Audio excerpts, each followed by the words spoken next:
Hi.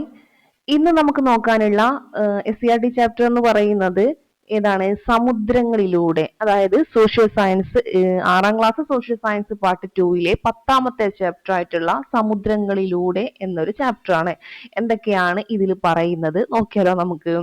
ആദ്യം തന്നെ കൊടുത്തിട്ടുണ്ട് എന്താണ് വെള്ളപ്പൊക്കം. അതിലെ NV കൃഷ്ണവാര്യരുടേതാണ് വെള്ളപ്പൊക്കം. അതാദ്യം ഓർത്തു വെക്കുക. അതിലെ കുറച്ച് വരികൾ, അതായത് വയലും പുഴയും കടന്നു പോകാം, കടലിൽ പകർന്നു പോകാം, പഴയ കാലത്ത് കൊളംബസ് പോയപ്പോൾ പുതിയ ലോകങ്ങൾ തിരഞ്ഞു പോകാം, നമ്മൾ പുതുവാന വട്ടങ്ങൾ തേടിപ്പോകാം. ഇത് ആരുടേതാണെന്ന് ചോദിച്ചാൽ വെള്ളപ്പൊക്കം എന്ന കൃതിയിലെ NV കൃഷ്ണവാര്യരുടേതാണ് കേട്ടോ. ഓക്കെ, അപ്പൊ നോക്കാം ബാക്കിയുള്ളത് എന്താണ്. ഭൂമിയിൽ ജീവൻ നിലനിർത്തുന്ന പ്രധാന ഘടകങ്ങളിൽ ഒന്നാണ് എന്ത്? ജലം എന്ന് പറയുന്നത് അല്ലെ. എന്താണ്? ഭൂമിയിൽ ജീവൻ നിലനിർത്തുന്ന പ്രധാന ഘടകങ്ങളിൽ ഒന്നാണ് ജലം. ഭൗമോപരിതലത്തിൽ 71% എന്താണ്? ജലമാണ്. എന്ത് ചെയ്യാം? നോട്ട് ചെയ്യാം. ഭൗമോപരിതലത്തിൽ എത്ര ശതമാനം? 71% എന്താണ്? അത് ജലമാണ്. സമുദ്രങ്ങൾ, കായലുകൾ, തടാകങ്ങൾ, നദികൾ, അരുവികൾ, ഉറവകൾ, ജലസംഭരണികൾ, കിണറുകൾ എന്നിവ ജലത്തിന്റെ വിവിധ സ്രോതസ്സുകളാണ്. എന്തൊക്കെ? സമുദ്രങ്ങൾ, കായലുകൾ, തടാകങ്ങൾ, നദികൾ, അരുവികൾ, ഉറവകൾ, പിന്നെന്താണ്? ജലസംഭരണികൾ, കിണറുകൾ, ഇവയൊക്കെ എന്താണ്? ജലത്തിന്റെ വിവിധ സ്രോതസ്സുകളാണ്. ഇവയിൽ ഉപരിതല ജലസ്രോതസ്സുകളും ഭൂഗർഭ ജലസ്രോതസ്സുകളും ഉൾപ്പെടുന്നു. ഉപരിതല ജലസ്രോതസ്സുകൾ ഭൗമോപരിതലത്തിൽ കാണപ്പെടുമ്പോൾ ഭൂഗർഭ ജലസ്രോതസ്സുകൾ എവിടെയായിരിക്കും? ഉപരിതലത്തോട് ചേർന്ന് ഭൂമിക്കുള്ളിലായിട്ട് കാണപ്പെടുന്നു. ജലമണ്ഡലത്തിലെ ജലത്തിന്റെ ചാക്രിക ചലനത്തിന്റെ, അതായത് ജലപരിവൃത്തി, ജലമണ്ഡലത്തിലെ ജലത്തിന്റെ ചാക്രിക ചലനത്തിന്റെ ഫലമായാണ് ജലസ്രോതസ്സുകളിലെ ജലം ഉപയോഗത്തിനനുസരിച്ച് എന്ത് ചെയ്യുന്നത്? തീർന്നു പോകാത്തത് എന്നുള്ളത് മനസ്സിലാക്കി വെച്ചേക്കാം. ഓക്കെ, അപ്പോ എന്താണ് ജലമണ്ഡലം എന്ന് ചോദിച്ചാല്, ഖരം, ദ്രാവകം, വാതകം എന്നീ അവസ്ഥകളിൽ ഭൂമിയുടെ ഉപരിതലത്തിലും അന്തർഭാഗത്തും അന്തരീക്ഷത്തിലുമായി കാണപ്പെടുന്ന ആകെ ജലമാണ് ജലമണ്ഡലം എന്ന് പറയുന്നത്. അപ്പോ ഖരം, ദ്രാവകം, വാതകം എന്നീ അവസ്ഥകളിൽ ഭൂമിയുടെ ഉപരിതലം, അതുപോലെ അന്തർഭാഗം അല്ലെ, ഇവിടെയും അതുപോലെ അന്തരീക്ഷത്തിലുമായിട്ട് കാണപ്പെടുന്ന ആകെ ജലത്തെ നമുക്ക് എന്ത് പറയാം? ജലമണ്ഡലം എന്ന് പറയാം. ഇനി ജലപരിവൃത്തി നോക്കാം. ഭൂമിക്കുള്ളിലും ഭൗമോപരിതലത്തിലും അന്തരീക്ഷത്തിലുമായുള്ള ജലത്തിന്റെ ചാക്രിക ചലനമാണ് എന്തെന്ന് പറയുന്നത്? ജലപരിവൃത്തി. നമ്മൾ നേരത്തെ പറഞ്ഞത് എന്താണ്? ജലമണ്ഡലം അല്ലെ. ഈ ആകെ ജലത്തെ ജലമണ്ഡലം എന്നും ഭൂമിക്കുള്ളിലും ഭൗമോപരിതലത്തിലും അന്തരീക്ഷത്തിലുമായുള്ള ജലത്തിന്റെ ചാക്രിക ചലനത്തെ എന്ത് പറയാം? ജലപരിവൃത്തി എന്ന് പറയാം. ഭൗമോപരിതലത്തിലെ വിവിധ ജലസ്രോതസ്സുകളിലെ ജലം ബാഷ്പീകരണത്തിലൂടെ എന്തായിട്ട് മാറും? നീരാവിയായിട്ട് മാറുന്നു. ഇങ്ങനെ അന്തരീക്ഷത്തിലെത്തുന്ന നീരാവി ഘനീഭവിച്ച് എന്ത് രൂപം കൊള്ളും? മേഘങ്ങൾ രൂപം കൊള്ളുന്നു. മേഘങ്ങൾ കൂടാതെ മൂടൽമഞ്ഞ്, തുഷാരം എന്നിവയും ഘനീകരണത്തിന്റെ മറ്റ് രൂപങ്ങളാണ്. വർഷണത്തിലൂടെ മേഘങ്ങളിലെ ജലകണികകൾ എന്ത് ചെയ്യും? ഭൂമിയിലേക്ക് പതിക്കുന്നു. അപ്പൊ മേഘങ്ങൾ കൂടാതെ എന്തൊക്കെ? മൂടൽമഞ്ഞ്, തുഷാരം എന്നിവയും എന്താണ്? ഘനീകരണത്തിന്റെ മറ്റു രൂപങ്ങളാണ്. വർഷണത്തിലൂടെ മേഘങ്ങളിലെ ജലകണികകൾ എന്ത് ചെയ്യുന്നു? ഭൂമിയിലേക്ക് പതിക്കുന്നു. വർഷണത്തിലൂടെ മേഘങ്ങളിലെ ജലകണികകൾ എന്ത് ചെയ്യും? ഭൂമിയിലേക്ക് പതിക്കുന്നു. മഴ, മഞ്ഞുവീഴ്ച, ആലിപ്പഴം വീഴ്ച എന്നിവ വർഷണത്തിന്റെ വിവിധ രൂപങ്ങളാണ്. ഓക്കെ, അപ്പൊ എന്താ പറഞ്ഞേ? മഴ, മഞ്ഞുവീഴ്ച, പിന്നെന്താണ്? ആലിപ്പഴം വീഴ്ച എന്നിവ വർഷണം അല്ലെ, വർഷണത്തിന്റെ എന്താണ്? വിവിധ രൂപങ്ങളാണ്. ഇങ്ങനെ ജലമണ്ഡലത്തിൽ ജലം ബാഷ്പീകരണം, ഘനീകരണം, വർഷണം എന്നീ പ്രക്രിയകളിലൂടെ എന്തൊക്കെ രൂപത്തിലാണ്? ആദ്യം ബാഷ്പീകരണം, പിന്നെ ഘനീകരണം, വർഷണം. ഈ പ്രക്രിയയിലൂടെ ചാക്രികമായി ചലിച്ചുകൊണ്ടേയിരിക്കുന്നതാണ് എന്തെന്ന് പറയുന്നത്? ജലപരിവൃത്തി അല്ലെ. ആദ്യം എന്ത് ചെയ്യും? ആദ്യം നല്ല എന്താ ജലം എന്ത് ചെയ്യും? ബാഷ്പീകരിച്ച് മുകളിലോട്ട് പോവും. പിന്നെ എന്ത് ചെയ്യും? അത് ഘനീകരിച്ച് പിന്നെ മഴയായിട്ട് വരും. പിന്നെ എന്ത് ചെയ്യാണ്? ഇത് വീണ്ടും വർഷണം. പിന്നെന്താണ്? ഈ ജലം വീണ്ടും എന്ത് ചെയ്യാണ്? ബാഷ്പീകരിക്കും. അങ്ങനെ ഒരു ഇല്ലേ, ജലപരിവൃത്തിയാണ് അവിടെ നമുക്ക് കാണാൻ പറ്റുന്നത്. ജീവന്റെ നിലനിൽപ്പിന് അത്യന്താപേക്ഷിതമായ ഒരു ഘടകമാണ് എന്തെന്ന് പറയുന്നത്? ജലം എന്ന് പറയുന്നത്. ഓക്കെ, ഇനി എന്താ? ബാഷ്പീകരണം, ഘനീകരണം, വർഷണം എന്ന് കൊടുത്തിട്ടുണ്ട്. ഇവാപറേഷൻ അല്ലെങ്കിൽ ബാഷ്പീകരണം എന്ന് വെച്ചാൽ ഒരു ദ്രാവകം താപത്തിന്റെ സഹായത്താൽ വാതകാവസ്ഥയിലേക്ക് മാറുന്ന പ്രക്രിയ. എന്ത് ചെയ്യാ, ദ്രാവകം ചൂടാവുമ്പം എന്താവും, അത് വാതകാവസ്ഥയിലേക്ക് മാറുന്നു. അതാണ് ബാഷ്പീകരണം എന്ന് പറയുന്നത്. ഇനി ഘനീകരണം അല്ലെങ്കിൽ കണ്ടൻസേഷൻ എന്ന് പറയുന്നത് വായുവിലെ ജലബാഷ്പം നീരാവിലെ തണുത്ത് ജലമായി മാറുന്ന പ്രക്രിയ. വായുവിലെ ജലബാഷ്പം അല്ലെങ്കിൽ നീരാവി തണുത്ത് ജലമായി മാറുന്ന പ്രക്രിയ. ഇനി തുടർച്ചയായ ഘനീകരണത്തിലൂടെ മേഘങ്ങളിലെ ജലകണികകളുടെ വലുപ്പവും ഭാരവും കൂടുമ്പോൾ അന്തരീക്ഷത്തിൽ തങ്ങി നിൽക്കാനാവാതെ എന്ത് ചെയ്യാണ്, അവ ദ്രാവക രൂപത്തിലോ ഖരരൂപത്തിലോ ഭൂമിയിലേക്ക് പതിക്കുന്ന പ്രക്രിയയാണ് എന്തെന്ന് പറയുന്നത്, വർഷണം എന്ന് പറയുന്നത്. ഓക്കെ, ഇനി നമുക്ക് എന്ത് ചെയ്യാം, സമുദ്രജലവും മറ്റ് ലവണ ജലവും എത്ര ശതമാനമാണ് നോക്കാം. 97% അല്ലെ. അതില് എന്താണ് ശുദ്ധജലം എത്രയാണ് വരുന്നത്, ബാക്കി ശുദ്ധജലം എന്താണ്, അതാണ് എത്ര വരുന്നത്, 3% വരുന്നത്. 97% എന്താണ് സമുദ്രജലവും മറ്റ് ലവണജലവും. ഇതിൽ ശുദ്ധജലം 3, അതായത് 3% ആണ്. ഇനി എന്താണ് ഈ 3%, ഇതിൽ എന്തൊക്കെയാ വരുന്നുണ്ട്, അതായത് ഹിമപാളികളിലെയും ഹിമാനികളിലെയും ജലം വരുന്നത് 68.7%. ഹിമപാളികളിലെയും, ഇത് പെർസെന്റേജ് ഒക്കെ ഒന്ന് പഠിച്ചു വെച്ചേക്കാട്ടോ, ചോദിക്കാൻ സാധ്യത ഉള്ളതാണ്, തള്ളിക്കളയണ്ട കേട്ടോ. ഹിമപാളികളിലെയും ഹിമാനികളിലെയും ജലം എത്രയാന്ന് ചോദിച്ചാൽ 68.7%. ഭൂഗർഭജലം 30.1%. ഭൂഗർഭ ജലം എന്ന് പറയുന്നത് 30.1%. ഇനി ഉപരിതല ജലം 0.3% ആണ് എന്നുള്ള ഓർത്ത് വെച്ചേക്കുക. മറ്റുള്ളവ 0.9%. ഓക്കെ, അപ്പോ സമുദ്രജലവും മറ്റ് ലവണജലവും കൂട്ടിയിട്ട് എന്താണ്, അത് 97%. അതിൽ ശുദ്ധജലം വരുന്നത് എത്രയാണ്, 3%. പിന്നെ ഇതില് എന്താണ്, ഇതിൽ മൊത്തത്തില് ഹിമപാളികളിലെയും ഹിമാനികളിലെയും ജലമാണ് 68.7% വരുന്നത്. ഭൂഗർഭജലം വരുന്നത് 30.1%, ഉപരിതല ജലം 0.3%, മറ്റുള്ളത് എന്താണ് 0.9% ആണ് വരുന്നത്.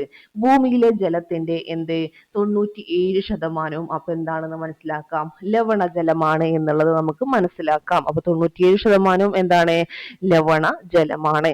ഭൂമിയിലുള്ള ആകെ ശുദ്ധജലത്തിന്റെ അളവ് 3% മാത്രമാണ്. അതിൽ ഭൂരിഭാഗവും എന്താണ്, ഹിമപാളികളിലും ഹിമാനികളിലുമായിട്ടാണ് ഉറഞ്ഞു കിടക്കുന്നത്. നമ്മൾ പറഞ്ഞു അല്ലെ, കണ്ടു അല്ലെ, ഭൂരിഭാഗവും എന്താണ്, ഹിമപാളികളിലും ഹിമാനികളിലുമായിട്ട് ഉറഞ്ഞു കിടക്കുന്നു.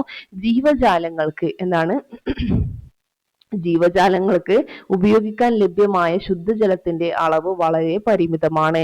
ശുദ്ധജലം പോലെ തന്നെ ഭൂമിയിൽ മനുഷ്യരുടെ നിലനിൽപ്പിന് സമുദ്രജലവും എന്താണ്, അനിവാര്യമാണ്. കാലാവസ്ഥയെ നിയന്ത്രിക്കുന്നതിലും ആവാസ വ്യവസ്ഥകളെ പിന്തുണക്കുന്നതിലും സമുദ്രങ്ങൾ നിർണായക പങ്ക് വഹിക്കുന്നു. ഓക്കെ, കൂടാതെ മനുഷ്യജീവിതത്തിന് ആവശ്യമായ വിഭവങ്ങളും സമുദ്രങ്ങൾ പ്രദാനം ചെയ്യുന്നു. ഓക്കെ, അപ്പൊ ഇത്ര ഈ ഒരു പെർസെന്റേജും കാര്യങ്ങളൊക്കെ എന്ത് ചെയ്യാ, ഒന്ന് ഓർത്തു വെച്ചേക്കുക കേട്ടോ. ഓക്കെ, അപ്പോ ഇത്രയും കാര്യങ്ങളാണ്. സമുദ്രജലവും മറ്റു ലവണജലവും വരുന്നത് 97%. ശുദ്ധജലം എത്രയാണ്, 3% വരുന്നത് എന്ന് പറഞ്ഞു. അതില് ഹിമപാളികളിലെയും ഹിമാനികളിലെയും ജലമാണ് 68.7%. ഭൂരിഭാഗം ഉള്ളത് നമ്മൾ പറഞ്ഞു. 30.1%. ഭൂഗർഭജലവും ഉപരിതല ജലം എത്രയാണ്, അത് 0.3%, മറ്റുള്ളവ 0.9% ആണെന്നുള്ളത് ഓർത്തു വച്ചേക്കാം. ഇനി നമുക്ക് എന്ത് ചെയ്യാം, നമ്മുടെ സമുദ്രങ്ങൾ നോക്കാം. ഭൂഖണ്ഡങ്ങൾക്കിടയിലായി സ്ഥിതി ചെയ്യുന്ന അതിവിശാലമായ ജലാശയങ്ങളാണ് സമുദ്രങ്ങൾ. ഭൂഖണ്ഡങ്ങൾക്കിടയിലായിട്ട് സ്ഥിതി ചെയ്യുന്ന അതിവിശാലമായ ജലാശയങ്ങളാണ് സമുദ്രങ്ങൾ. കടലുകൾ, ഉൾക്കടലുകൾ എന്നിവ സമുദ്രത്തിന്റെ എന്താണ്, ഭാഗങ്ങളാണ്. സമുദ്രങ്ങളെ കുറിച്ചുള്ള ശാസ്ത്രീയ പഠനം എന്തെന്നറിയപ്പെടുന്നു, സമുദ്രശാസ്ത്രം, അതായത് ഓഷ്യാനോഗ്രഫി എന്നാണ് അറിയപ്പെടുന്നത്. പഠിച്ചു വെച്ചേക്കുക. എന്താണ്, ഭൂഖണ്ഡങ്ങൾക്കിടയിൽ സ്ഥിതി ചെയ്യുന്ന അതിവിശാലമായ ജലാശയങ്ങളെ സമുദ്രങ്ങൾ എന്ന് പറയുന്നു. കടലുകൾ, ഉൾക്കടലുകൾ എന്നിവ ഈ സമുദ്രത്തിന്റെ ഭാഗമാണ്. സമുദ്രങ്ങളെ കുറിച്ചുള്ള ശാസ്ത്രീയ പഠനമാണ് സമുദ്രശാസ്ത്രം അല്ലെങ്കിൽ ഓഷ്യാനോഗ്രഫി എന്ന് പറയുന്നത്. സമുദ്രജലത്തിന്റെ സങ്കീർണമായ ചലനാത്മകത തിരിച്ചറിയുന്നതിന് സമുദ്ര പഠനം സഹായിക്കുന്നു അല്ലെ. സമുദ്രജലത്തിന്റെ സങ്കീർണമായിട്ടുള്ള ചലനാത്മകത തിരിച്ചറിയാൻ ഏത് പഠനം സഹായിക്കും? സമുദ്ര പഠനം സഹായിക്കുന്നു. കൂടാതെ കാലാവസ്ഥാ വ്യതിയാനം, സമുദ്ര മലിനീകരണം, ജൈവ വൈവിധ്യ ശോഷണം തുടങ്ങിയ വെല്ലുവിളികളെ അഭിമുഖീകരിക്കുന്നതിനും സമുദ്ര പഠനം ഉപകരിക്കും. എന്താണ്? സമുദ്രജലത്തിന്റെ സങ്കീർണമായ ചലനാത്മകത തിരിച്ചറിയുന്നതിന് സമുദ്ര പഠനം സഹായിക്കുന്നു. അതുപോലെ കാലാവസ്ഥാ വ്യതിയാനം, സമുദ്ര മലിനീകരണം, ജൈവ വൈവിധ്യ ശോഷണം തുടങ്ങിയ വെല്ലുവിളികളെ അഭിമുഖീകരിക്കുന്നതിനും എന്ത് സഹായിക്കുന്നു? സമുദ്ര പഠനം സഹായിക്കുന്നു അല്ലെങ്കിൽ ഉപകരിക്കുന്നു. ഇനി ജൂൺ 8 ലോക സമുദ്ര ദിനമാണ്. ജൂൺ 8 എന്താണ്? അതിന്റെ പ്രത്യേകത എന്താണ്? വളരെ ഇമ്പോർട്ടന്റ് ആണ്, ഇത് ചോദിച്ചിട്ടുള്ളതാണ്. ജൂൺ 8 എന്ന് പറയുന്നത് എന്ത് ദിനമാണ്? ലോക സമുദ്ര ദിനം. എല്ലാ വർഷവും ജൂൺ 8 ലോക സമുദ്ര ദിനമായി ആചരിക്കുന്നു. സമുദ്രങ്ങളുടെ പ്രാധാന്യം തിരിച്ചറിയുക എന്നതാണ് ഇതിന്റെ ലക്ഷ്യം എന്ന് പറയുന്നത്. എന്താണ് ലക്ഷ്യം? ഈ ജൂൺ 8 ലോക സമുദ്ര ദിനത്തിന്റെ ലക്ഷ്യം എന്ന് പറയുന്നത് സമുദ്രങ്ങളുടെ പ്രാധാന്യം തിരിച്ചറിയുക. ഓക്കെ. മനുഷ്യരുടെ അശാസ്ത്രീയമായ ഇടപെടലുകൾ സമുദ്ര ആവാസ വ്യവസ്ഥയെ പ്രതികൂലമായി ബാധിക്കുന്നു. അതിനാൽ സമുദ്രങ്ങളെ സംരക്ഷിക്കേണ്ടതിന്റെ ആവശ്യകത ഓർമ്മപ്പെടുത്തുന്ന ദിനം കൂടിയാണ് ജൂൺ 8 എന്ന് പറയുന്നത്. ഇനി എന്താണ് കടൽ? എന്താണ് ഈ കടൽ എന്ന് പറയുന്നത്? ഭാഗികമായിട്ട്, ഇത് ശ്രദ്ധിച്ച് കേൾക്കണം കേട്ടോ, നമുക്ക് തെറ്റിപ്പോവാൻ ചാൻസ് ഉള്ളതാണ്. ഭാഗികമായിട്ട് കരയാൽ ചുറ്റപ്പെട്ട സമുദ്ര ഭാഗമാണ് കടൽ. അതിന് എക്സാമ്പിൾ ആണ് അറബിക്കടൽ അല്ലെ. അറബിക്കടൽ കണ്ടല്ലോ. അപ്പൊ എന്താണ്? ഭാഗികമായി കരയാൽ അല്ലെ, ഭാഗികമായിട്ട് എന്താണ് കരയാൽ ചുറ്റപ്പെട്ട് കിടക്കുന്ന എന്താണ് സമുദ്രഭാഗമാണ് എന്തെന്ന് പറയുന്നത്? അറബിക്കടൽ. അതല്ല, അറബിക്കടലല്ല, സമുദ്രഭാഗമാണ് കടൽ എന്ന് പറയുന്നത്. ഭാഗികമായി കരയാൽ ചുറ്റപ്പെട്ട സമുദ്രത്തിന്റെ ഭാഗം, അതാണ് കടല്. ഈ ഉൾക്കടൽ എന്ന് പറയുമ്പോൾ കരഭാഗത്തിനുള്ളിലേക്ക് കയറി കിടക്കുന്ന, എങ്ങനെ? കരഭാഗത്തിന് ഉള്ളിലേക്ക് കയറി കിടക്കുന്ന സമുദ്രഭാഗമാണ് എന്തെന്ന് പറയുന്നത്? ഉൾക്കടൽ. അതിന് എക്സാമ്പിൾ ആണ് നമ്മുടെ ബംഗാൾ ഉൾക്കടൽ എന്ന് പറയുന്നത്. അപ്പൊ കടലിടുക്ക് എന്താണ്? രണ്ട് കടലുകളെയോ സമുദ്രഭാഗങ്ങളെയോ തമ്മിൽ ബന്ധിപ്പിക്കുന്നതും, ഒന്നെങ്കിൽ രണ്ട് കടൽ അല്ലെങ്കിൽ സമുദ്രഭാഗങ്ങൾ തമ്മിൽ ബന്ധിപ്പിക്കുന്നതും കരകൾക്കിടയിലായി സ്ഥിതി ചെയ്യുന്നതുമായ വീതി കുറഞ്ഞ സമുദ്രഭാഗമാണ് എന്തെന്ന് പറയുന്നത്? കടലിടുക്ക് എന്ന് പറയുന്നത്. രണ്ട് കടല്, അതിനിടയിലോ സമുദ്രഭാഗങ്ങൾക്കിടയിലോ സമുദ്രഭാഗങ്ങളെ തമ്മിൽ ബന്ധിപ്പിക്കുന്നതും കരകൾക്കിടയിലായി സ്ഥിതി ചെയ്യുന്നതുമായ വീതി കുറഞ്ഞ സമുദ്രഭാഗമാണ് എന്തെന്ന് പറയുന്നത്? ഇപ്പോ എന്ത് പറയുന്നത്? കടലിടുക്ക് എന്ന് പറയുന്നത്. അതിന് എക്സാമ്പിൾ ആണ് ഈ പറയുന്ന അപ്പോ ഏത്? പാക്ക് കടലിടുക്ക് എന്ന് പറയുന്നത്. മനസ്സിലായോ? ഇനി അടുത്ത നോക്കാം. ഓക്കെ, ഇതൊക്കെ കണ്ടോ? സമുദ്രങ്ങൾ കണ്ടോ? പസഫിക് സമുദ്രം, അതുപോലെ എന്താണ് അറ്റ്ലാന്റിക് സമുദ്രം, ആർട്ടിക് സമുദ്രം, ദെൻ ഇന്ത്യൻ മഹാസമുദ്രം, പിന്നെന്താണ് പസഫിക് സമുദ്രം. ഇതില്ലേ, ഇത് എന്താ ഭൂപട, ഇത് എന്താ പറയാ, ഗോളം ആയിട്ട് എടുക്കുകയാണെങ്കിൽ എന്താണ് നമുക്ക് എന്താ പസഫിക് സമുദ്രം അല്ലെ, ഒരൊറ്റ ഇതായിട്ടാണ് ഇതിങ്ങനെ. ഇതെന്താണ് ഭൂപടത്തിൽ ഇങ്ങനെ കാണിക്കാൻ പറ്റുള്ളൂ. അതാണ് ഇങ്ങനെ കേട്ടോ, രണ്ട് ഭാഗത്തും പസഫിക് സമുദ്രം വരുന്നത്. ഓക്കെ, അപ്പോ എന്താണ് പിന്നെ ഇത് ഭൂഖണ്ഡങ്ങൾ കണ്ടല്ലോ. വടക്കേ അമേരിക്ക, തെക്കേ അമേരിക്ക, ആഫ്രിക്ക, യൂറോപ്പ്, ഏഷ്യ, ഇവിടൊക്കെയാണ് ഇത് സ്ഥിതി ചെയ്യുന്നത് എന്നുള്ള മനസ്സിലാക്കുക കേട്ടോ. Australia, Antarctica. വടക്കേ അമേരിക്ക, തെക്കേ അമേരിക്ക, ആഫ്രിക്ക, യൂറോപ്പ്, ഏഷ്യ, പിന്നെ ഏതാണ് ഓസ്ട്രേലിയ, ദെൻ അന്റാർട്ടിക്ക. പിന്നെ നമ്മൾ പറഞ്ഞു സമുദ്രങ്ങൾ പസഫിക്, എന്താണ് അറ്റ്ലാന്റിക് സമുദ്രം, ആർട്ടിക് സമുദ്രം, ഇന്ത്യൻ മഹാസമുദ്രം. ഓക്കെ, ഇനി നമുക്ക് എന്ത് ചെയ്യാം, ഇതിലെന്തൊക്കെയാണ് കൊടുത്തിട്ടുള്ളത്? എന്താണ് പോയിന്റ് നിമോ എന്നാണ് പറയുന്നത് കേട്ടോ. പോയിന്റ് നിമോ. ഓക്കെ, കരയിൽ നിന്നും ഏറ്റവും അകലെയുള്ള സമുദ്രഭാഗമാണിത്. എന്ത്? കര. നമ്മൾ കര എടുക്കുകയാണെങ്കിൽ നമ്മുടെ കരയിൽ നിന്നും ഏറ്റവും അകലെയുള്ള സമുദ്രഭാഗമാണ് പോയിന്റ് നിമോ. ഈ കേന്ദ്രത്തിൽ നിന്നും തൊട്ടടുത്ത കരയിലെത്താൻ 2000 കിലോമീറ്ററിലധികം സഞ്ചരിക്കണം. എന്താണ്? ഈ കേന്ദ്രത്തിൽ നിന്നും തൊട്ടടുത്ത കരയിലെത്താൻ എത്ര കിലോമീറ്ററിലധികം സഞ്ചരിക്കണം? 2000 കിലോമീറ്ററിൽ അധികം എന്ത് ചെയ്യണം? സഞ്ചരിക്കണം. പോയിന്റ് നിമോ പസഫിക് സമുദ്രത്തിലാണ് ഉള്ളത്. എന്താ ചെയ്യുന്നത്? പോയിന്റ് നിമോ എവിടെയുള്ളത്? പസഫിക് സമുദ്രത്തിലാണ് ഉള്ളത്. ഓക്കെ, ഓർത്തു വെച്ചേക്കാം കേട്ടോ. ഇതെന്താണ്? എന്താ ഒരു എന്താ കഴിഞ്ഞ SCERT ബുക്കിൽ ഇല്ലാത്തൊരു കാര്യമാണ്. ശ്രദ്ധിക്കുക, കരയിൽ നിന്നും ഏറ്റവും അകലെയുള്ള സമുദ്രഭാഗം ഏതെന്ന് ചോദിച്ചാൽ എന്ത് പറയും? പോയിന്റ് നിമോ. ഈ കേന്ദ്രത്തിൽ നിന്നും തൊട്ടടുത്ത കരയിൽ എത്താൻ എത്ര കിലോമീറ്ററിലധികം സഞ്ചരിക്കണം? 2000 കിലോമീറ്ററിലധികം സഞ്ചരിക്കണം. പോയിന്റ് നിമോ ഏത് സമുദ്രത്തിലാണെന്ന് ചോദിച്ചാൽ ഏത് പറയും? പസഫിക് സമുദ്രത്തിലാണ് ഉള്ളത് എന്നുള്ളതും കൂടെ പഠിച്ചു വെച്ചേക്കുക. അപ്പൊ പസഫിക് സമുദ്രം നമുക്ക് പഠിച്ചാലോ? ഏറ്റവും വലുതും ആഴമേറിയതുമായ സമുദ്രമാണ് പസഫിക്. അപ്പൊ നമ്മോട് ചോദിക്കാം, ഇതിൽ ഏറ്റവും വലുതും അതുപോലെ ആഴമേറിയതുമായ സമുദ്രം ഏതെന്ന് ചോദിച്ചാൽ ഏത് പറയും? പസഫിക് സമുദ്രം. ഭൗമോപരിതലത്തിന്റെ 1/3 ഭാഗത്തോളം ഈ സമുദ്രത്താൽ ആവരണം ചെയ്തിരിക്കുന്നു. ഭൗമ ഉപരിതലത്തിലെ 1/3 ഭാഗത്തോളം, അല്ലെ, 1/3 ഭാഗവും എന്താണ്?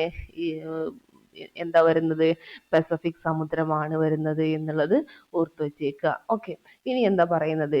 പസഫിക് കണ്ടല്ലോ, പസഫിക് അതാണ് പസഫിക് സമുദ്രം, അല്ലെ? എന്താണ് എന്താ അതിൽ പറയുന്നത്? ലോക സഞ്ചാരിയായ ഫെർഡിനാൻഡ് മെഗല്ലനാണ് പസഫിക് സമുദ്രത്തിന് ഈ പേര് നൽകിയിട്ടുള്ളത്. എന്താണ്? ലോക സഞ്ചാരിയായ ഫെർഡിനാൻഡ് മെഗല്ലൻ, അല്ലെ, മെഗല്ലനാണ് എന്ത്? പസഫിക് സമുദ്രത്തിന് ഈ പേര് നൽകിയത്. അദ്ദേഹം ഈ സമുദ്രത്തെ മാർ പസഫിക്കോ എന്ന് വിളിച്ചു. ഓക്കെ, അദ്ദേഹം എന്താണ് ഈ സമുദ്രത്തെ എന്താ വിളിച്ചത്? മാർ പസഫിക്കോ. അപ്പൊ ചോദിക്കാം, മാർ പസഫിക്കോ. അപ്പോ ലോകസഞ്ചാരിയായിട്ടുള്ള ഫെർഡിനാൻഡ് മെഗല്ലനാണ് പസഫിക് സമുദ്രത്തിന് ഈ പേര് നൽകിയതെന്ന് പറഞ്ഞു. അദ്ദേഹം എന്തായിരുന്നു പസഫിക് സമുദ്രത്തിന് പേര് നൽകിയത്? മാർ പസഫിക്കോ എന്നായിരുന്നു.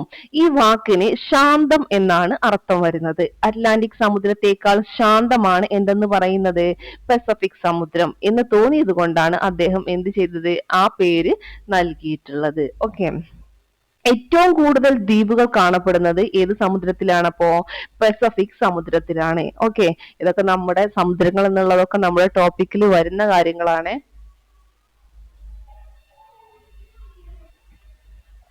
അപ്പോൾ നമുക്ക് എന്താ ഞാൻ പറഞ്ഞിട്ടില്ലേ, നമ്മൾ ഓരോ ടോപ്പിക് എടുക്കുമ്പോൾ SCERTയിൽ എന്താണ് പറഞ്ഞിട്ടുള്ളത് എന്നുള്ളത് ആദ്യം പഠിക്കുക.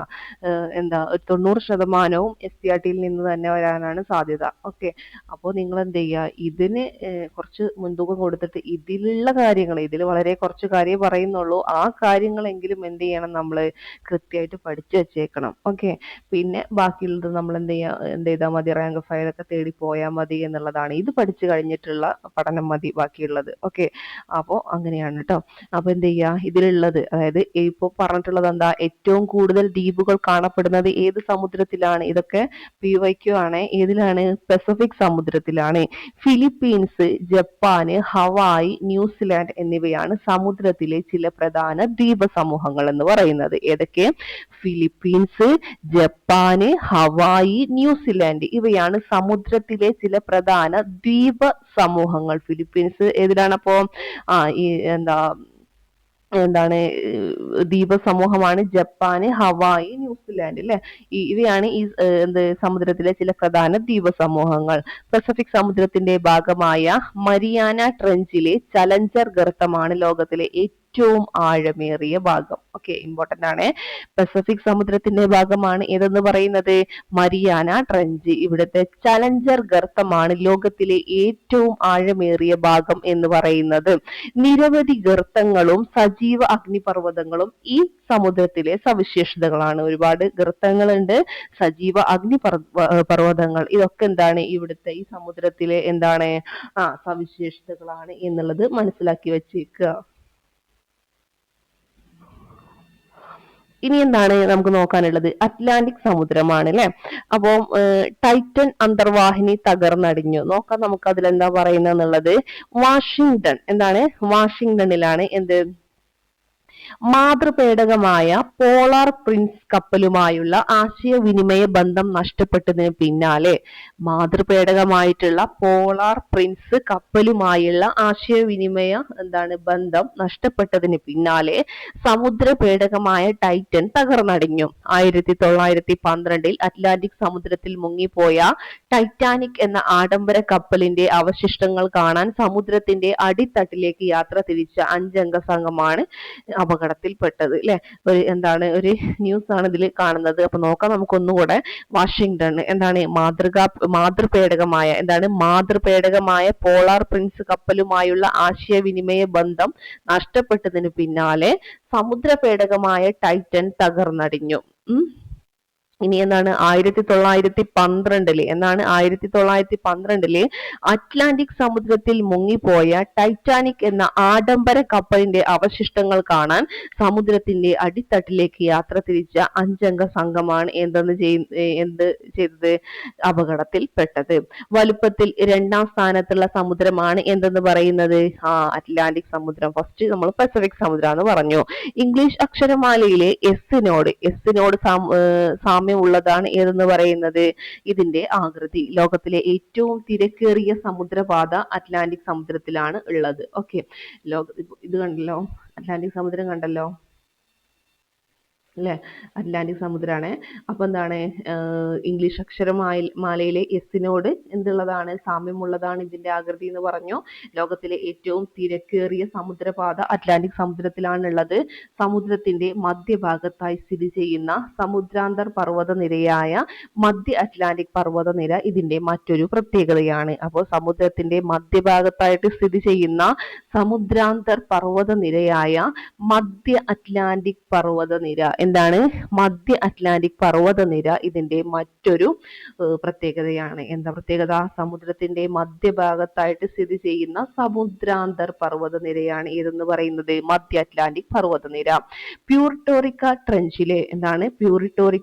ട്രെഞ്ചിലെ മിൽവോക്കി ഡീപ്പ് ആണ് സമുദ്രത്തിലെ ഏറ്റവും ആഴമേറിയ ഭാഗം എന്ന് പറയുന്നു. എന്താണ്, പ്യൂരിട്ടോറിക്ക ട്രെഞ്ച് എവിടെയാണ്, അറ്റ്ലാന്റിക് സമുദ്രത്തിലെ പ്യൂരിട്ടോറിക്ക ട്രെഞ്ചിലെ മിൽവോക്കി ഡീപ്പ്. ഏതാണ് ഇവിടുത്തെ മിൽവോക്കി ഡീപ്പ് ആണ് ഈ അറ്റ്ലാന്റിക് സമുദ്രത്തിലെ ഏറ്റവും ആഴമേറിയ ഭാഗം. ഓക്കെ, അപ്പോൾ പഠിച്ചു വെച്ചേക്കുക.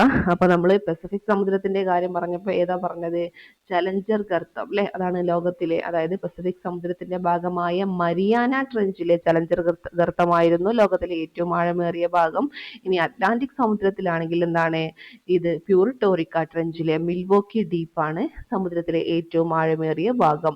ന്യൂ ഫൗണ്ട്ലാൻഡ്, ഐസ്ലാൻഡ് തുടങ്ങിയ അറ്റ്ലാന്റിക് സമുദ്രത്തിലെ പ്രധാനപ്പെട്ട ദ്വീപുകളിൽ ചിലതാണ്. ഏത്, ന്യൂ ഫൗണ്ട്ലാൻഡ്, ഐസ്ലാൻഡ് തുടങ്ങിയവ. ന്യൂ ഫൗണ്ട്ലാൻഡും ഐസ്ലാൻഡും എന്താണ്, അറ്റ്ലാന്റിക് സമുദ്രത്തിലെ എന്താണ്, പ്രധാനപ്പെട്ട ദ്വീപുകളിൽ ചിലതാണ്. അത് മനസ്സിലാക്കി വെച്ചേക്കുക. അപ്പൊ നമ്മൾ ഇവിടെ എന്താ പറഞ്ഞിരുന്നത്, ദ്വീപുകൾ ഏതൊക്കെയായിരുന്നു, ഫിലിപ്പീൻസ്, ജപ്പാന്, ഹവായി, ന്യൂസിലാൻഡ്. ഫിലിപ്പീൻസ് പിന്നെന്താണ്, ജപ്പാന്, ഹവായി, ന്യൂസിലാൻഡ് അല്ലെ. ഇതായിരുന്നു ഇവിടെ പസഫിക് സമുദ്രത്തിലെ പ്രധാന ദ്വീപ സമൂഹങ്ങൾ. ഫിജഹന്യു, അങ്ങനെ എന്തെങ്കിലുമൊക്കെ ഒന്ന് പഠിച്ചു വെച്ചേക്കാം കേട്ടോ. ഫിജഹന്യു പസഫിക് സമുദ്രത്തില്. ഇനി അറ്റ്ലാന്റിക് സമുദ്രത്തിൽ എന്താ പറഞ്ഞത് നമ്മള്, ന്യൂ ഫൗണ്ട്ലാൻഡ്, അതുപോലെ ന്യൂ ഫൗണ്ട്ലാൻഡും ഐസ്ലാൻഡും. ഇതാണ് അറ്റ്ലാന്റിക് സമുദ്രത്തിലെ ന്യൂ ഫൗണ്ട്ലാൻഡ്, അതുപോലെ ഐസ്ലാൻഡ് അല്ലെ, ന്യൂ ഐ എന്നൊക്കെ എന്തെങ്കിലുമൊക്കെ ഒന്ന് അങ്ങനെ കണക്ട് ചെയ്ത് പഠിച്ചു വെച്ചേക്കാം കേട്ടോ, പെട്ടെന്ന് ഓർക്കാൻ വേണ്ടിയിട്ടാണ്. ഇനി ഇന്ത്യൻ മഹാസമുദ്രം അല്ലെ, ഇന്ത്യൻ സമുദ്രം എന്ന് പറഞ്ഞാൽ എന്താണ്, ഒരു രാജ്യത്തിന്റെ പേരിൽ അറിയപ്പെടുന്ന ഏക സമുദ്രമാണ് ഇന്ത്യൻ സമുദ്രം. വലുപ്പത്തിൽ എത്രാം സ്ഥാനം, നമ്മൾ ഓർഡറിൽ തന്നെയാണ് പഠിച്ചു പോകുന്നത് കേട്ടോ. 3ാം സ്ഥാനമാണ് ഇതിനുള്ളത്. ബംഗാൾ ഉൾക്കടൽ, അറബിക്കടൽ എന്നിവ ഇന്ത്യൻ മഹാസമുദ്രത്തിന്റെ ഭാഗമാണ് അല്ലെ. ബംഗാൾ ഉൾക്കടലും അറബിക്കടലൊക്കെ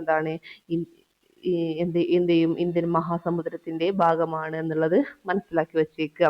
ഇനി സമുദ്രത്തിലെ ഏറ്റവും ആഴമേറിയ ഭാഗം, ഇന്ത്യൻ മഹാസമുദ്രത്തിലെ ഏറ്റവും ആഴമേറിയ ഭാഗമാണ് ജാവ ട്രെഞ്ച്. ഓരോ ട്രെഞ്ചുകളും നമ്മൾ പറഞ്ഞല്ലോ, നേരത്തെ പറഞ്ഞത് എന്തായിരുന്നു, അറ്റ്ലാന്റിക് സമുദ്രത്തിലെ പ്യൂർട്ടോറിക്ക ട്രെഞ്ചിൽ അല്ലെ, ഏത് മിൽവോക്കി ഡീപ്പ്.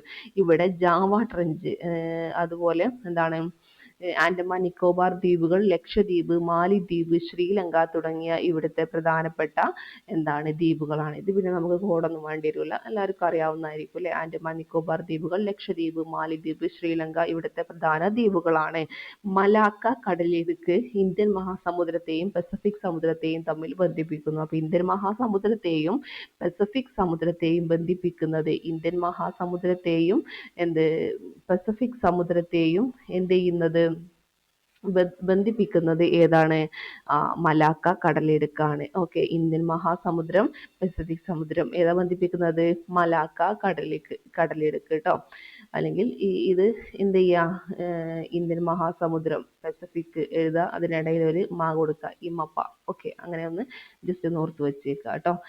ഓക്കെ, ഇതൊക്കെ എന്താ ഇങ്ങനെ പഠിച്ചാലൊക്കെ തന്നെ നമുക്ക് അപ്പോൾ ഓർമ്മ ഉണ്ടാവുള്ളൂ കേട്ടോ. ഇപ്പൊ ഇത് എന്തായി തോന്നും, വലിയൊരു ഇതായിട്ടൊന്നും തോന്നൂല. പക്ഷെ നമുക്ക് ക്വസ്റ്റ്യൻ വരുമ്പോൾ നമ്മൾക്ക് പെട്ടെന്ന് ഓർമ്മ കിട്ടും, എങ്ങനെയായിരുന്നല്ലോ നമ്മൾ ഓർത്ത് വെച്ചിരുന്നത് എന്നുള്ളത് കേട്ടോ. അപ്പൊ മലാക്ക കടലിടുക്ക് ഇന്ത്യൻ മഹാസമുദ്രത്തെയും പസഫിക് സമുദ്രത്തെയും തമ്മിൽ ബന്ധിപ്പിക്കുന്നു. ഇനി നോക്കാം നമുക്ക് ദക്ഷിണ സമുദ്രം. ഓക്കെ, ദക്ഷിണ സമുദ്രം കണ്ടല്ലോ.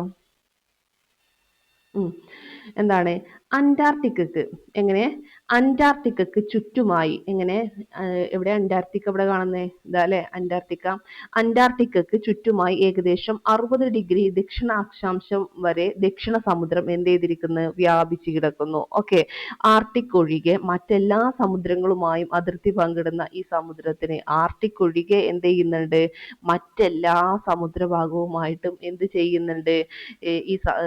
ഇത് എന്ത് ചെയ്യുന്നുണ്ട്? ദക്ഷിണ സമുദ്രം അതിർത്തി പങ്കിടുന്നുണ്ട്. എന്താ വലുപ്പത്തിൽ എന്താണ്? 4-ാം സ്ഥാനമാണ് ഉള്ളത്. ഓക്കെ, വലുപ്പത്തിൽ എന്താണ്? 4-ാം സ്ഥാനമാണ് ഉള്ളത്. ഡോൾമാൻ, ഹേഡ് എന്നിവ സമുദ്രത്തിലെ ചില ദ്വീപുകളാണ്. എന്താണ്? ഡോൾമാനും ഹേഡും. അപ്പോ ഡോൾമാനും ഹേഡും എന്താണ്? ഡോൾമാന് അതുപോലെ എന്താണ്? ഹേഡ് എന്നിവ സമുദ്രത്തിലെ ചില ദ്വീപുകളാണ്. ഏത് സമുദ്രത്തിലെ? ദക്ഷിണ സമുദ്രത്തിലെ ചില എന്താണ്? ദ്വീപുകളാണ് എന്തെന്ന് പറയുന്നത്? ഡോൾമാൻ അതുപോലെ ഹേഡ്. ഡോൾമാൻ ഹേഡ് എവിടുത്തെ?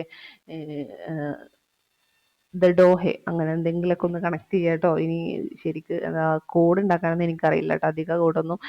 അപ്പോൾ ഞാനിങ്ങനെയൊക്കെയാണ് ഫസ്റ്റ് ലെറ്റർ ഒക്കെ വെച്ചിട്ടാണ് ഞാൻ ഓർത്ത് വെക്കാറ് കേട്ടോ. അപ്പോൾ എന്തെങ്കിലും കോഡും കാര്യങ്ങളൊക്കെ ഉണ്ടെങ്കിൽ എന്ത് ചെയ്യുക, താഴെ കമൻറ്റ് ബോക്സിലൊക്കെ ഒന്ന് ഇടുക കേട്ടോ. ഓക്കെ, ഇനി എന്താണ്? സൗത്ത് സാൻഡ്വിച്ച് ട്രെഞ്ചിലെ ഏത് ട്രെഞ്ച്? സൗത്ത് സാൻഡ്വിച്ച് ട്രെഞ്ചിലെ ഫാക്ടോറിയൻ ഗർത്തമാണ് ഇവിടുത്തെ ഏറ്റവും ആഴമേറിയ ഗർത്തം. ഓക്കെ, ദക്ഷിണ സമുദ്രം എന്ന് പറയുമ്പോൾ നമുക്ക് കിട്ടും സൗത്ത് സാൻഡ്വിച്ച് ട്രെഞ്ച്, അവിടുത്തേതാണ്. അവിടുത്തെ ഫാക്ടോറിയൻ ഗർത്തം അതാണ് ഇവിടുത്തെ ഏറ്റവും ആഴമേറിയ ഭാഗം. ഏതാണ്? ഫാക്ടോറിയൻ ഗർത്തം. ഇനി നമുക്ക് നോക്കാനുള്ളത് ഏതാണ്? ആർട്ടിക് സമുദ്രം അല്ലെ. ആർട്ടിക് സമുദ്രം എന്ന് പറയുമ്പോൾ എന്താണ്? ഭൂരിഭാഗവും ആർട്ടിക് വൃത്തത്തിനുള്ളിലായി സ്ഥിതി ചെയ്യുന്ന സമുദ്രമാണ് എന്തെന്ന് പറയുന്നത്? ആർട്ടിക് സമുദ്രം. എവിടെ? ഭൂരിഭാഗവും ആർട്ടിക് വൃത്തത്തിനുള്ളിലായി സ്ഥിതി ചെയ്യുന്നു. ആർട്ടിക് സമുദ്രത്തിലാണ് ഉത്തര ധ്രുവം ഉള്ളത്. എവിടെയാണ്? ആർട്ടിക് സമുദ്രത്തിലാണ് എന്തുള്ളത്? ഉത്തര ധ്രുവം ഉള്ളത്. ഏറ്റവും ചെറുതും ആഴം കുറഞ്ഞതുമായ സമുദ്രമാണ് ഏതെന്ന് പറയുന്നത്? ആർട്ടിക് സമുദ്രം. ഏറ്റവും ചെറുതാണ്, ആഴം കുറഞ്ഞതാണ്. വർഷത്തിൽ ഭൂരിഭാഗവും ഇവിടം മഞ്ഞുറഞ്ഞ അവസ്ഥയിലാണ്. മൊല്ലോയ് ഗർത്തമാണ് ഈ സമുദ്രത്തിലെ ഏറ്റവും ആഴമേറിയ ഭാഗം എന്ന് പറയുന്നത്. അപ്പോ എന്താണ്? മൊല്ലോയ് ഗർത്തം. ഓക്കെ, ഈ ഗർത്തങ്ങളൊക്കെ എന്താണ്? കഴിഞ്ഞ ഇതില് SCERT-യിലൊന്നും ഇങ്ങനെ ഓരോ ഗർത്തവും എടുത്തു പറഞ്ഞിട്ടില്ലായിരുന്നു. പക്ഷെ ഇപ്രാവശ്യം എന്ത് ചെയ്യുന്നുണ്ട്? ഈ പസഫിക് പഠിക്കാനുണ്ടായിരുന്നു. പിന്നെ ഈ മൊല്ലോയ് ഗർത്തം അതുപോലെ ദക്ഷിണ സമുദ്രത്തിലുള്ള ഇതൊന്നും എന്തുണ്ടായിരുന്നില്ല, മുമ്പ് ഉണ്ടായിരുന്നില്ല. അപ്പൊ ഇതൊക്കെ എന്താണ്? ഇനി ചോദിക്കാൻ സാധ്യതയുള്ള ക്വസ്റ്റ്യൻസ് ആണെന്നുള്ളത് ഓർത്ത് വെച്ചേക്കാം കേട്ടോ. ഓക്കെ, അപ്പോൾ ഒരു എന്താണ് സമുദ്രത്തെ ബേസ് ചെയ്തിട്ടൊരു ക്വസ്റ്റ്യൻ ഇടുകയാണെങ്കിൽ ആ ക്വസ്റ്റ്യനുമായി റിലേറ്റ് ചെയ്തിട്ട് ഒരുപാട് ചോദ്യങ്ങൾ നമുക്ക് ഈ ചാപ്റ്ററിൽ നിന്ന് തന്നെ കിട്ടുന്നതാണ്. ഓക്കെ, അപ്പോൾ ക്വസ്റ്റ്യൻ ഇടുന്ന ഒരാൾക്ക് ഇടാൻ ഒരുപാട് ക്വസ്റ്റ്യൻസ് ഉണ്ട് ഇതിൽ. അപ്പോൾ അതെന്ത് ചെയ്യുക? നമ്മൾ കൃത്യമായിട്ട് പഠിച്ചു വെച്ചേക്കുക. ഓക്കെ, അപ്പോൾ വർഷത്തിൽ ഭൂരിഭാഗവും ഇവിടം എന്താണ്? ആർട്ടിക് സമുദ്രം അല്ലെ. അവിടെ എന്താണ്? മഞ്ഞുറഞ്ഞ അവസ്ഥയിലാണ്. മൊല്ലോയ് ഗർത്തമാണ് എന്തെന്ന് പറയുന്നത്? ആമോ എന്നോ എന്തെങ്കിലുമൊക്കെ എന്ത് ചെയ്യുക? ഓർത്ത് വെച്ചേക്കുക കേട്ടോ. മൊല്ലോയ് ഗർത്തമാണ് ഈ സമുദ്രത്തിലെ ഏറ്റവും ആഴമേറിയ ഭാഗം എന്ന് പറയുന്നത്. ഏഷ്യ, യൂറോപ്പ്, വടക്കേ അമേരിക്ക എന്നീ ഭൂഖണ്ഡങ്ങളുടെ വടക്കേ അതിർത്തി കൂടിയാണ് ആർട്ടിക് സമുദ്രം. ഏഷ്യ, യൂറോപ്പ് അതുപോലെ വടക്കേ അമേരിക്ക ഈ ഭൂഖണ്ഡങ്ങളുടെ വടക്കേ അതിർത്തി കൂടിയാണ് ഏതെന്ന് പറയുന്നത്? ആർട്ടിക് സമുദ്രം എന്ന് പറയുന്നത്. ഇവിടെ കാണുന്നുണ്ട് ആർട്ടിക് സമുദ്രം, കണ്ടോ? ഏഷ്യ, യൂറോപ്പ് അല്ലെ, വടക്കേ അമേരിക്ക, അതുപോലെ എന്താണ് യൂറോപ്പ്, ഏഷ്യ, ഇതിന്റെ വടക്ക് ഭാഗമാണ് എന്ത് വരുന്നത്, ആർട്ടിക് സമുദ്രം വരുന്നത്. പിന്നെ ദക്ഷിണ സമുദ്രം നമ്മൾ പറഞ്ഞു അന്റാർട്ടിക്കയുടെ അല്ലെ, അന്റാർട്ടിക്കക്ക് ചുറ്റുമായി 60 ഡിഗ്രി ദക്ഷിണാക്ഷാംശം വരെ എന്താണ് ദക്ഷിണ സമുദ്രം വ്യാപിച്ചു കിടക്കുന്നു എന്ന് പറഞ്ഞു. അപ്പൊ എന്ത് ചെയ്യാ, ഇത് പഠിക്കുമ്പോൾ എന്തായാലും ഇതുപോലെ മാപ്പ് വെച്ചിട്ട് വേണം പഠിക്കാനായിട്ട് കേട്ടോ. ഓക്കെ, ഇനി എന്താണ് സമുദ്രങ്ങളും സമുദ്രജലവും ചലനങ്ങളും. എന്താണ് തിരമാലകൾ? കാറ്റ് സമുദ്ര ഉപരിതലത്തിൽ ഉണ്ടാക്കുന്ന ചലനമാണ് തിരമാലകൾ. കാറ്റ് സൃഷ്ടിക്കുന്ന ഊർജ പ്രവാഹങ്ങൾ സമുദ്രോപരിതലത്തിൽ ഉയർച്ച താഴ്ചകൾ സൃഷ്ടിക്കുന്നു. അപ്പൊ കാറ്റാണ് ഇതിന് കാരണം എന്ന് മനസ്സിലാക്കുക. ഇതിനെ തിരമാലകൾ അല്ലെ, ജലോപരിതലത്തെ സ്പർശിച്ച് കാറ്റ് വീശുമ്പോഴാണ് സാധാരണയായി തിരമാലകൾ ഉണ്ടാകുന്നത്. സമുദ്രജലത്തിന്റെ തുടർച്ചയായ ഈ ഉയർച്ച താഴ്ചകളാണ് തിരമാലകൾ. കാറ്റിന്റെ വേഗത വർദ്ധിക്കുന്നതിനനുസരിച്ച് അപ്പൊ എന്തും കൂടും, ആ തിരമാലകളുടെ വലിപ്പം കൂടും അല്ലെ. അതുപോലെ എന്താണ്, തിരമാലകൾ കൂടാതെ വേലിയിറക്കങ്ങളും സമുദ്രജല പ്രവാഹങ്ങളും സമുദ്രജല ചലനങ്ങളിൽ ഉൾപ്പെടുന്നു. തിരമാലകൾ മാത്രമല്ല സമുദ്രജല ചലനങ്ങൾ എന്ന് പറയുന്നത്. വേലിയിറക്കം വരുന്നുണ്ട്, സമുദ്രജല പ്രവാഹങ്ങൾ അല്ലെ എന്ത് ചെയ്യുന്നുണ്ട്, സമുദ്രജല ചലനങ്ങളിൽ ഉൾപ്പെടുന്നു. ഇനി എന്താ പറയുന്നത്, സമുദ്ര ജലനിരപ്പ് നിശ്ചിത ഇടവേളകളിൽ ഉയരുകയും താഴുകയും ചെയ്യുന്ന പ്രതിഭാസമാണ് എന്നത് പറയുന്നത് ഈ വേലിയിറക്കങ്ങൾ. സമുദ്രജല നിരപ്പ് നിശ്ചിത ഇടവേളകളിൽ എന്ത് ചെയ്യും, ചിലപ്പം എന്ത് ചെയ്യും, ഉയരും, ചിലപ്പോൾ എന്ത് ചെയ്യും, താഴും അല്ലെ. അങ്ങനെ ചെയ്യുന്ന പ്രതിഭാസമാണ് വേലിയിറക്കങ്ങൾ എന്ന് പറയുന്നത്. സമുദ്രജല നിരപ്പ് ഉയരുന്നതിനെ വേലിയേറ്റമെന്നും താഴുന്നതിനെ എന്ത് പറയും, വേലിയിറക്കമെന്നും പറയുന്നു.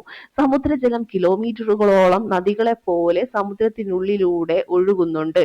ഇങ്ങനെ സമുദ്രങ്ങളിൽ എന്താണ്, സമുദ്രങ്ങളിൽ നിശ്ചിത ദിശയിൽ നിശ്ചിത പാതയിലൂടെ തുടർച്ചയായി ജലം ഒഴുകുന്ന പ്രതിഭാസമാണ് സമുദ്ര ജലപ്രവാഹം അറിയാലോ. എല്ലാ സമുദ്രങ്ങളിലും ഇത്തരം സമുദ്രജല പ്രവാഹങ്ങൾ ഉണ്ട്. ഓക്കെ, വേലിയിറക്കങ്ങൾ കൊടുത്തിട്ടുണ്ട്, ടെക്സ്റ്റിൽ കൊടുത്ത ബോക്സ് ആണ്.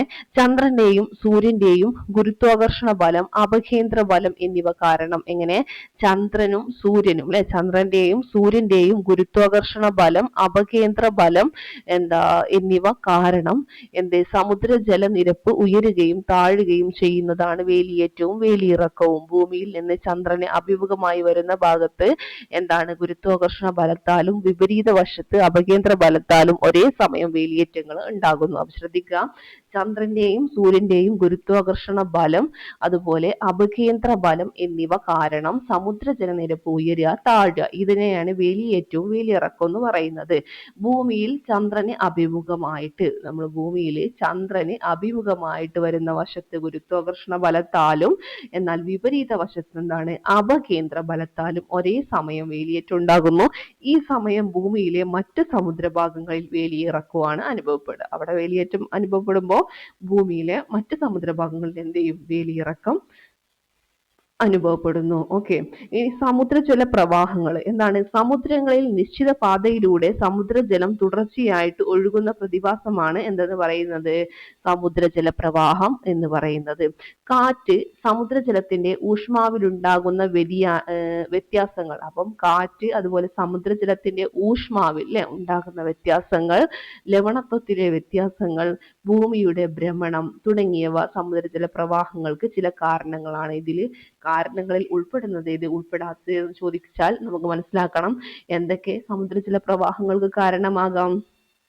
കാറ്റ് ഒരു കാരണമാകാം. പിന്നെന്തുണ്ട്, സമുദ്രജലത്തിന്റെ ഊഷ്മാവിലുണ്ടാകുന്ന വ്യത്യാസം അല്ലെ, ഊഷ്മാവിലുണ്ടാകുന്ന വ്യത്യാസം. പിന്നെന്താണ്, ഭൂമിയുടെ ഭ്രമണം. പിന്നെന്താണ്, ലവണത്വത്തിലെ വ്യത്യാസം അല്ലെ, ലവണത്വ വ്യത്യാസം. ഇതൊക്കെ സമുദ്രജല പ്രവാഹങ്ങൾ ഉണ്ടാവാന് സമുദ്രജല പ്രവാഹങ്ങൾക്ക് കാരണമാകുന്നു. ഓക്കെ, എന്തുകൊണ്ടാണ് സമുദ്രജലത്തിന് ഉപ്പുരസം ഉള്ളതെന്ന് ചോദിച്ചാൽ എല്ലാ ജലസ്രോതസ്സുകളിൽ നിന്നും ലഭിക്കുന്ന ജലത്തിലും ധാതു ലവണങ്ങൾ അലിഞ്ഞു ചേർന്നിട്ടുണ്ട്. എന്നാൽ സമുദ്രജലത്തിൽ ലവണങ്ങളുടെ അളവ് പൊതുവെ കൂടുതലാണ്. അതുകൊണ്ടാണ് സമുദ്രജലത്തിന് ഉപ്പുരസം ഉള്ളത്. ഓക്കെ, ലവണങ്ങളുടെ അളവ് ഇവിടെ കൂടുതലാണ് സമുദ്രജലത്തില്.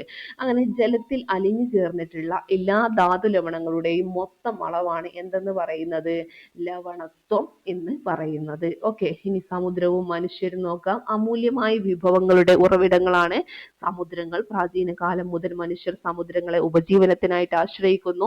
മത്സ്യസമ്പത്തിനൊപ്പം മൂല്യമേറിയ മറ്റു വിഭവങ്ങളും സമുദ്രം പ്രദാനം ചെയ്യുന്നു. രാജ്യാന്തര വാണിജ്യ ബന്ധങ്ങൾ നിലനിർത്തുന്നതിന് സമുദ്ര ഗതാഗതം സഹായിക്കുന്നു. ആഗോളതാപനത്തെ നിയന്ത്രിക്കുന്നതിലും ഓക്സിജൻ ഉൽപ്പാദിപ്പിക്കുന്നതിലും സമുദ്രങ്ങളുടെ പങ്ക് വളരെ കൂടുതലാണ് അല്ലെ. ആഗോളതാപനത്തെ നിയന്ത്രിക്കുക, അതുപോലെ ഓക്സിജൻ ഉൽപ്പാദിപ്പിക്കുന്നതിലും എന്താണ് സമുദ്രങ്ങളുടെ പങ്ക് വളരെ കൂടുതലാണ്. പിന്നെന്താണ്, സമുദ്രതീരങ്ങൾ പൊതുവെ വിനോദസഞ്ചാര കേന്ദ്രങ്ങൾ കൂടിയാണ്. ഇനി സമുദ്രജല മലിനീകരണം നോക്കാം. സമുദ്രങ്ങൾ പലതരത്തിലുള്ള വെല്ലുവിളികൾ അഭിമുഖീകരിക്കുന്നുണ്ട്. മലിനീകരണമാണ് സമുദ്രങ്ങൾ നേരിടുന്ന പ്രധാന പ്രശ്നം. രാസവസ്തുക്കളുടെയും മറ്റ് ഹാനികരമായ പദാർത്ഥങ്ങളുടെയും സമുദ്രത്തിൽ എത്തിച്ചേരുന്നതും സമുദ്ര ആവാസ വ്യവസ്ഥയ്ക്ക് ഭീഷണിയാണ്. സമുദ്രങ്ങളെ മാത്രമല്ല, നദികൾ, തടാകങ്ങൾ തുടങ്ങിയ ശുദ്ധജല സ്രോതസ്സുകളെയും മലിനീകരണം ചെയ്യുന്നുണ്ട്, ബാധിക്കുന്നുണ്ട്. അപ്പൊ സമുദ്രജല സംരക്ഷണ മാർഗങ്ങൾ എന്തൊക്കെയാ നോക്കാം നമുക്ക്. പ്ലാസ്റ്റിക്, രാസവസ്തുക്കൾ മുതലായവ സമുദ്രങ്ങളിലേക്ക് എത്തുന്നത് എന്ത് ചെയ്യണം, തടയണം. പിന്നെ തീരങ്ങളെ മാലിന്യമുക്തമാക്കിയിട്ട് സംരക്ഷിക്കുക. സമുദ്ര സംരക്ഷണത്തെ കുറിച്ച് അവബോധം വളർത്തുക. തീരങ്ങളെ മാലിന്യമുക്തമാക്കി സംരക്ഷിക്കുക. സമുദ്ര സംരക്ഷണത്തെ കുറിച്ച് അവബോധം വളർത്തുക. സുസ്ഥിരമല്ലാത്ത മത്സ്യബന്ധനം നിയന്ത്രിക്കുക. സമുദ്രത്തിലെ ആവാസ വ്യവസ്ഥകളെ സംരക്ഷിക്കുക. സമുദ്രങ്ങളെയും അവയുടെ സവിശേഷതകളെയും നാം തിരിച്ചറിഞ്ഞല്ലോ. ഇനി എന്താണ്, സൂക്ഷ്മജീവികൾ മുതൽ നീലത്തിമിംഗലം വരെയുള്ള വ്യത്യസ്ത ജീവിവർഗങ്ങളും വൈവിധ്യമാർന്ന സസ്യജാലങ്ങളും അടങ്ങിയ സമുദ്ര ആവാസ വ്യവസ്ഥയെ സംരക്ഷിക്കേണ്ടത് അനിവാര്യമാണ്. ജലത്തിന്റെ ദുരുപയോഗവും മലിനീകരണവും ഭൂമിയിൽ ജീവന്റെ നിലനിൽപ്പിനെ തന്നെ ഭീഷണിയിൽ ആഴ്ത്തിയിരിക്കുകയാണ്. അതിനാൽ ജലസംരക്ഷണത്തിനായി നമുക്ക് കൈകോർക്കാം. ഓക്കെ, ഭൂമി എന്നും ജലഗ്രഹമായി തന്നെ തുടരട്ടെ. ഓക്കെ, അപ്പൊ ഇത്രയാണ് ഈ ഒരു ചാപ്റ്ററിൽ പഠിക്കാനുള്ളത്. ഒരുപാട് പോയിന്റ്സ് എന്തുണ്ട് ഇതില്, നമുക്ക് അറിയാത്ത പോയിന്റ്സ്, പുതിയ ഫാക്ട്സ് കുറെ ഉണ്ട്. അപ്പൊ അതൊക്കെ ഒന്ന് എഴുതിയെടുക്കുക, പഠിക്കുക കേട്ടോ. ഓക്കെ, അപ്പൊ ശരി, താങ്ക് യു.